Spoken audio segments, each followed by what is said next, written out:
Hey, hey, hey, folks, it's Tipping Point with Charlene Jones this morning without Joanne Fuller. She's on a little vacation, but we will persevere, and I am delighted to bring into our studio today to help out and do a little practice as a guest and potential co-host. With me is Natasha Broadway. Hi, Natasha. Hi. Hey, welcome. Thank you. You're welcome. It's nice to have you in, and you can check out what we're doing here at Access Sacramento.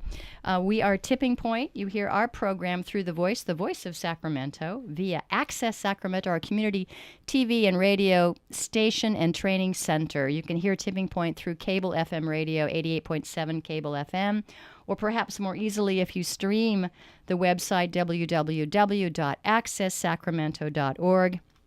You can go to the website, explore what Access has to offer. If you click on the little radio icon, the voice of Sacramento, all of our community radio programming will come up automatically, and you can hear some great shows. Tipping Point happens to be one of them on Thursdays, heard on Thursdays over the noon hour. So welcome, folks, to Tipping Point this afternoon.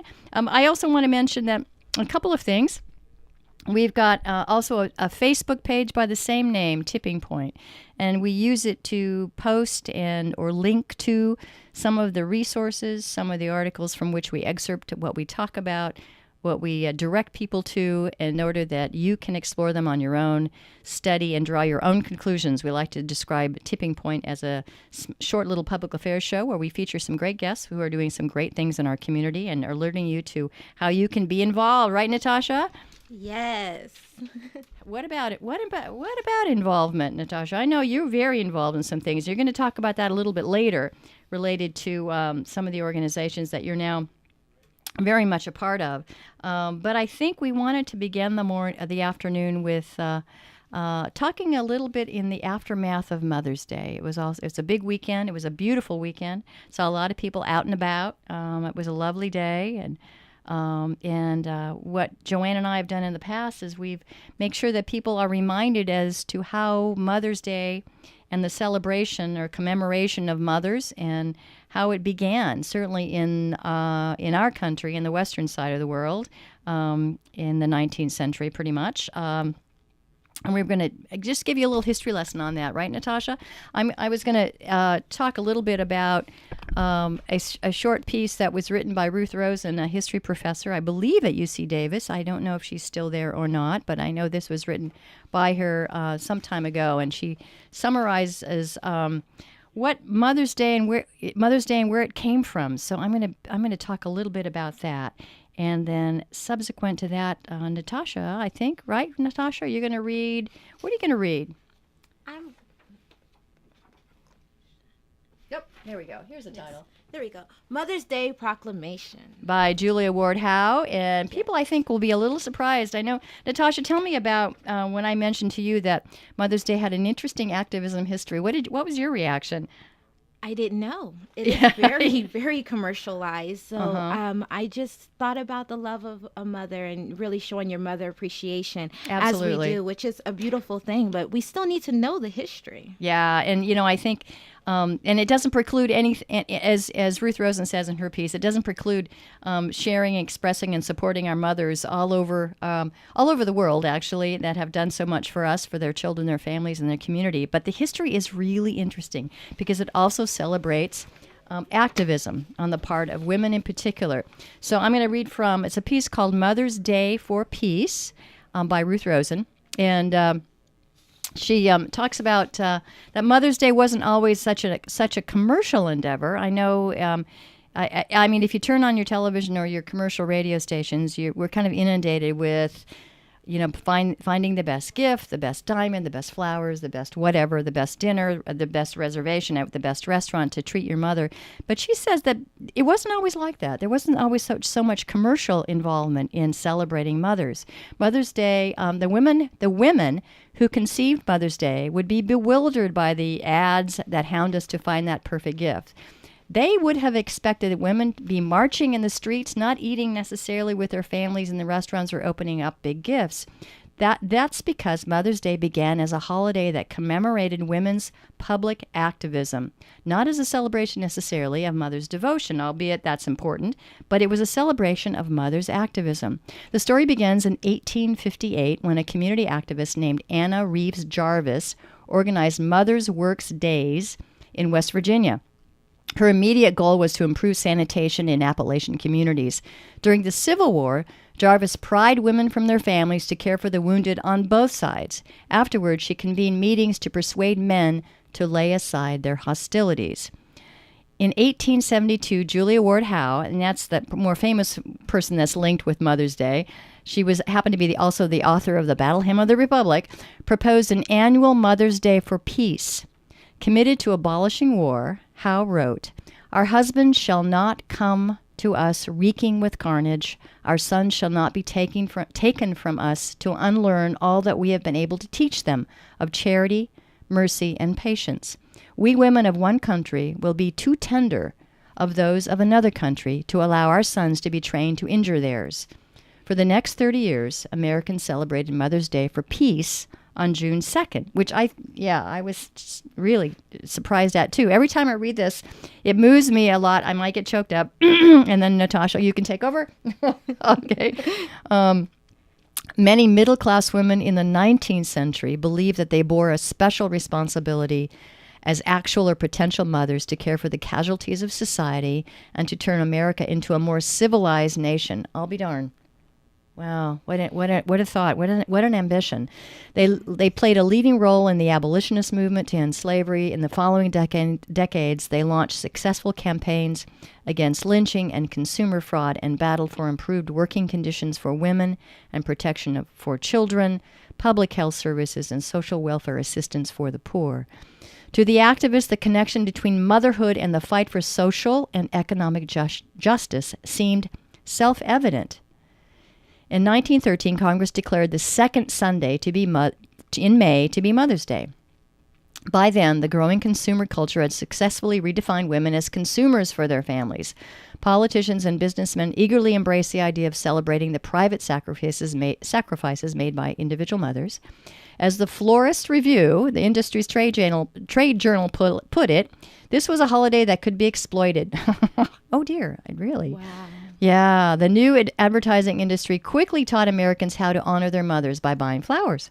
Outraged by florists who were selling carnations for the exorbitant price of $1 apiece, Anna Jarvis's daughter undertook a campaign against those who would undermine Mother's Day with their greed. But she fought a losing battle. Within a few years, the Florist Review triumphantly announced that it was Miss Jarvis who was completely squelched. Wow. Sounds like big money campaign all over again, doesn't it? Yes. Since then, Mother's Day has ballooned into a billion-dollar industry. Americans may revere the idea of motherhood and love their own moms, but not all mothers. Poor, unemployed mothers may enjoy flowers, but they also need childcare, job training, health care, a higher minimum wage, and paid maternal leave. Working mothers may enjoy breakfast in bed. They also need the kind of governmental assistance that's provided by every other industrialized society, including lots of things, particularly childcare. With a little imagination, we could restore Mother's Day as a holiday that celebrates women's political engagement. During the 1980s, some peace groups gathered at nuclear test sites on Mother's Day to protest the arms race. Today, our greatest threat is not from missiles, but from our indifference toward human welfare and the health of our planet.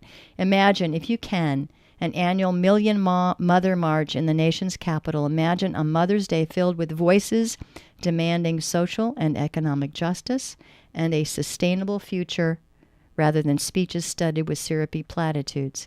Some will think it insulting to alter our current way of celebrating Mother's Day, but public activism does not preclude private expression of love and gratitude and honoring our moms. Nor does it prevent people from expressing their appreciation all year round, as we should be. 19th century women dared to dream of a day that honored women's civil activism. We can do no less. We should honor their vision with civic activism. And again, that was, wow. That was Ruth Rosen, history professor, I believe UC Davis. And the title of it is Mother's Day. Title of it is Mother's Day for Peace. And if you Google, you can probably find that. So, my gosh, Natasha, what'd you think? our mothers were advocates, and that's what they meant for Mother's Day to be. It's interesting to see how so many of our holidays are commercialized when they have such a deeper meaning, and some of our holidays are hidden. We don't Yeah. celebrate all the holidays Yeah. because of the deep historical meaning. Yeah, it's really interesting. In fact, yesterday I thought it was, I was going to walk a precinct for a particular candidate. This is an election cycle, and I thought, well, maybe I shouldn't. It's Mother's Day. Let people be by themselves. And then after I read this, I think, whoa, wait a minute. Maybe I should. I should have been out there in the afternoon and celebrating Julia Ward Howe and all those very courageous people, women, mothers, and a number of other folks who came before us, huh, Natasha? Yeah. Yes. Let me just remind folks that this is Tipping Point, and we are heard through the voice of Sacramento, through Access Sacramento, our community media TV station and radio training center and stations. We just to remind folks, it's Access Sacramento, seen through cable television, set channels 17 and 18, and then our radio programming can be heard via cable FM radio 88.7, or perhaps more easily streamed at www.accesssacramento.org. And take a look around and join Access. Support us. We're a nonprofit, and we bring to you some wonderful information, opportunities to create your own program, much like Natasha and I are doing today, and alerting you to what the history of Mother's Day. So I'm going to turn it over to Natasha now. She's going to actually read the words of Julia Ward Howe on about Mother's Day. The Mother's Day Proclamation. Mother's Day was originally started after the Civil War, as a protest to the carnage of that war by women who had lost their sons. Here is the original Mother's Day Proclamation from 1870, followed by a bit of history, or should I say, her story. Arise, then, women of this day, arise, all women who have hearts, whether our baptism be that of water or of fears. Say firmly, we will not have great questions decided by irrelevant agencies. Our husbands shall not come to us, reeking with carnage, for caresses and applause. Our sons shall not be taken from us to unlearn all that we have been able to teach them of charity, mercy, and patience. We, women of one country, will be too tender of those of another country to allow our sons to be trained to injure theirs. From the bosom of the devastated earth, a voice goes up with our own. It says, disarm. Disarm. The sword of murder is not the balance of justice. Blood does not wipe our dishonor, nor violence indicate possession.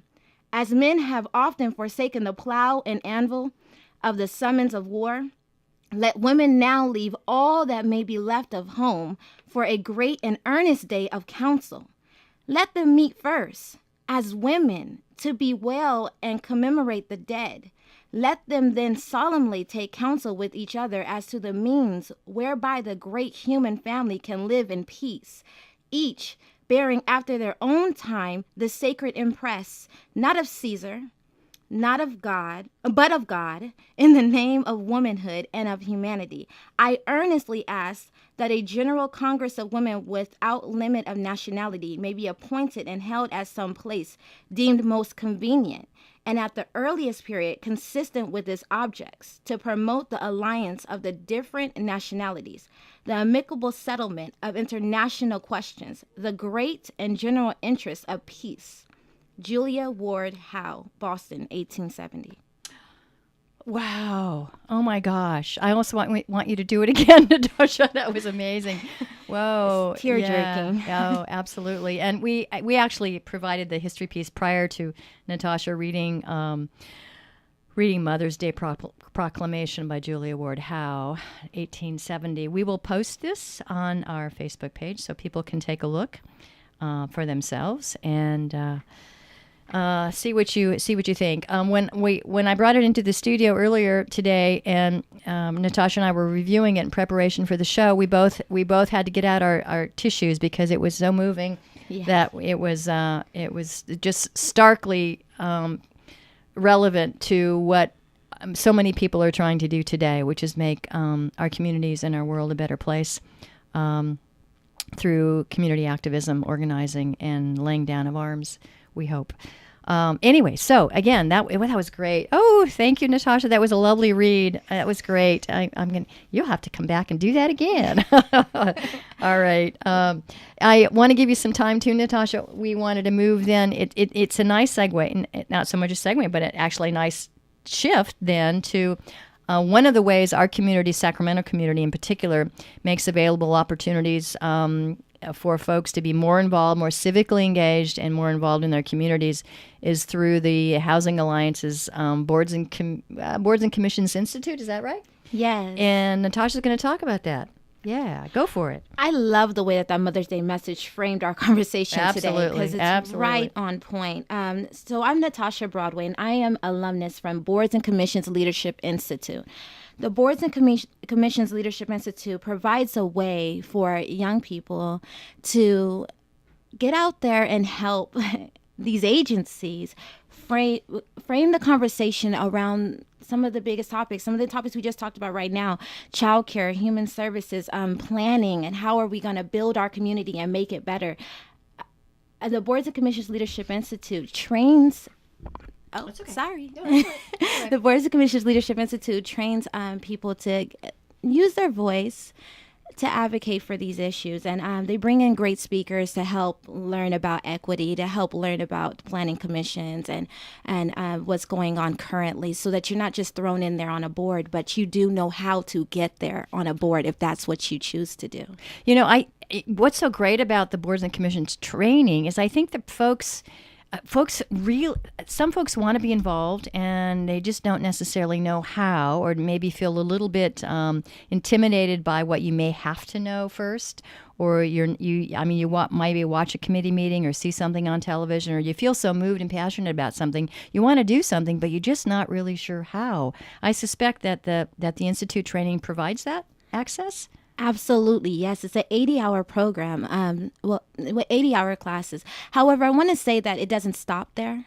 As for me, I'm very, very eager to get back into the classroom and help people with the technical issues that they may run into after, once you get on the board. Because once you get on the board, you see it differently. There's much more the much more questions that you have, much more focused questions. So we help even after that. But yes, the training is it does help you learn how to do that. So the Boards and Commission Institute trains applicants who people submit an application. Anyone from the community can submit an application and if they have an interest in learning more and being trained about how to be a responsible and active member of a board or a commission or perhaps even an advisory committee. And then after the training, Natasha, people then have opportunities to apply to be on a various board or commission or advisory committee. Is that right? I love the way that you said that. One, yes, you do. You do get to submit from different organizations, and the organizations can be a church. A church board, for example. Absolutely. It could, well, not even a church board, just volunteer opportunities that you did at a church. Volunteer opportunities you did in your neighborhood. What is a neighborhood association? There we go. The neighborhood associations. If you Absolutely. just helped with streetscape planning, or you helped with something small, any organization, anybody who would like to nominate you for this can. They review your application. They review your resumes and things, and they help you just learn how to frame it. You mean the Institute does? Yes, the Boards and Commissions Leadership Institute does. They help you learn how to use those volunteer experiences to affect change on the board.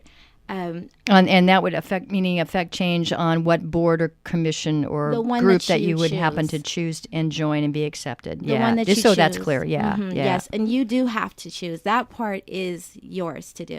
You do have to choose. You do have to apply. That part, that's a step that you have to take on your own, but they help you get there. So it sounds like it's a platform for instruction and learning and shared learning, and then you can take it where you want it to take it. And if you want to go back to your church or go back to your temple or go back to your neighborhood association or even apply to be on a commission that the city sponsors, you have opportunities to do that. That's what's so great about all of that. And as we know, Sacramento is a city of neighborhoods. There are 3. I went onto the Sacramento City website. There are 3 pages of neighborhood associations listed, and community associations. It's an amazingly rich community of neighborhoods and what they're doing. Yes. Yes, it is. So, Natasha, and so after you graduated, Natasha, where did you choose to go? I chose the Sacramento County Human Service Coordinating Council, which was a priority seat because they do have certain seats that they would like to see you on, but you choose them. So this was one of the priority seats, and it was also my priority because I did want to talk about the changes that need to be made in human service issues such as the state of the safety net. That was one of the things that we just focused on recently, where we're talking about affordable housing. We talked about drug and alcohol and things like that, and that was my priority. You know, there's such an opportunity to be closely involved in influencing public policy. I mean, you can certainly, as Natasha mentioned, this allows those who are trained to make the choices about where they'd like to, exhibit their activism, whether it's, again, in your neighborhood, your church, your temple, or maybe in the realm of public policy, because there is so much going on, whether it's affordable housing ordinances, whether it's planning, whether it's mental health services, expanding what's available to folks related to the Affordable Care Act. Who knows? There's so much going on that communities can really need some help with. Absolutely. And I was able also to land on a board called the Witnesses to Hunger, which was another priority that I was not able to reach from the Human Service Coordinating Council. So it's about CalWORKs, people who are on CalWORKs, people who are experiencing hunger, not just CalWORKs, but that is a focus that I have, to be able to express their voices. So, and it's again another platform to be able to change policy, and that's something that we're bringing to Northern California.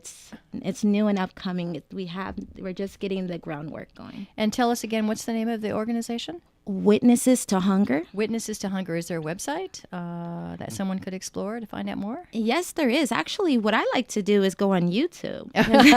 Oh, yeah. I do. I like to go on YouTube because then you get to see women who are already expressing their voice and who already took this from a local opportunity to now national. So I like to go on YouTube. So yes, go visit YouTube, type in Witnesses to Hunger and see what's going on. Some of the great work we're about to do in Sacramento and California. Now, and the website would be what? Witnessestohunger.org. Okay, so www.witnesses, plural, witnesses to hunger, all one word. Yes. .org for people to explore. I'm going to back you up a little bit, Natasha, and ask you to give us the contact information about the Housing Alliance's Boards and Commissions Institute training and how to find out more about that. The BCLI, Boards and Commissions Leadership Institute. There we go. Thank you. Is on SacramentoHousingAlliance.org. And this is the time to look into that, because it was this time last year that I signed up, and by January, I was on a board. Okay. So this is the time to start submitting your nominations. So all right. Contact SacramentoHousingAlliance.org. There we go. And look for Boards and Commission Leadership Institute. Now I've got it right. So it's timely. Take a look around. You may have been thinking about it, chewing on it. You might even be thinking about it for your children. If you've got some young folks that you know are interested in maybe getting more involved, it's a great opportunity. I think there is some focus on younger folks. Is that right? Yes. And people in underserved communities. We're looking for that. We're looking for people, like I said, from the churches. We're just trying to create diversity on the boards that already exist. And that is so important, because I thought that was a thrust. So younger folks and diversity on boards, commissions, advisory committees that already exist in our community. We know they're not necessarily populated with very diverse with people of very diverse backgrounds. So this is an effort to do this. And I don't know that I know there are a few other organizations in town attempting to do the same thing. So this is fabulous. Again, www.housingalliance.org. Look for Boards and Commissions Leadership Institute. It's coming up. And I think you can find everything at the website. Is that right? Absolutely. Yes. Okay. All right.